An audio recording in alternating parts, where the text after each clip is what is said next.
Le gros dossier du jour au Parlement bruxellois était l'approbation de l'accord de coopération politique de l'emploi, politique de la formation, attendu, présenté par le ministre Serrex aujourd'hui au Parlement. Le but est de rapprocher l'un et l'autre, de donner une formation aux chômeurs d'une part, aux jeunes qui se forment d'autre part, plus adéquate aux attentes du marché du travail, en bonne synergie entre la politique de Actiris qui s'occupe des chômeurs ou des organismes de formation de chômeurs comme Bruxelles Formation ou de classe moyenne comme les FPME. Alors, il y a 4 ans qu'on attendait un tel accord, donc on s'attendait à quelque chose de formidable. Malheureusement, nous en sommes loin.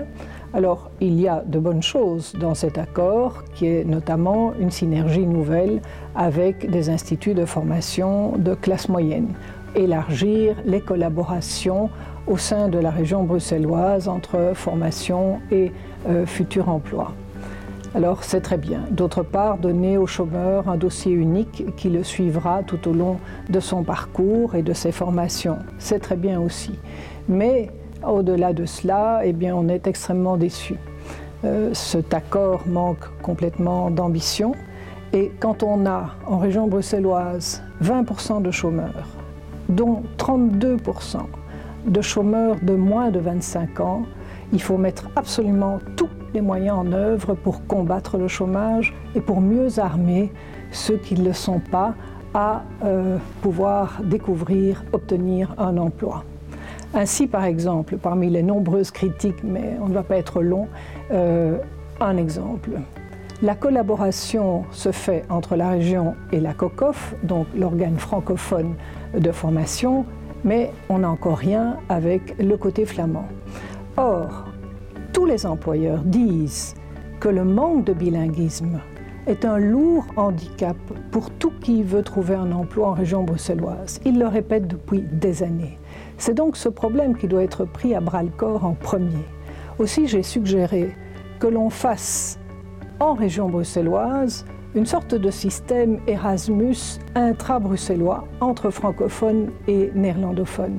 Comme on permet aux jeunes belges d'aller se former aux Pays-Bas, en Angleterre, en Allemagne ou ailleurs en Europe pour apprendre une autre langue et suivre une partie de leurs études à l'étranger, eh bien nous devrions permettre qu'au sein de la région de Bruxelles-Capitale, des jeunes en formation pour apprendre un métier et qui sont francophones suivent une partie de leur formation dans des instituts de formation professionnelle néerlandophones et qui suivent une partie de leur formation en flamand et inversement.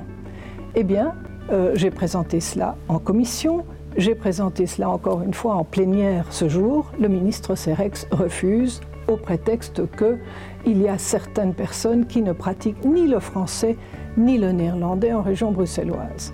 C'est absurde, c'est ridicule et on se demande pourquoi certains qui sont encore moins armés que les autres doivent empêcher tous les autres d'avoir la formation la plus efficace possible. Être bilingue en région bruxelloise est un atout majeur et malheureusement on ne fait pas assez pour cela pour les jeunes. C'est extrêmement décevant. Le MR a d'autres ambitions, le MR est beaucoup plus actif dans ce genre de perspective. D'autre part, j'ai aussi reproché qu'on ne suive pas les prescrits européens. Les prescrits européens sont connus depuis des années. 2010 notamment, on a dit qu'en formation, il fallait mettre l'accent sur la formation dans les TIC, technologies de l'information, de la communication. Trouver en région bruxelloise un bon informaticien, c'est la croix et la bannière.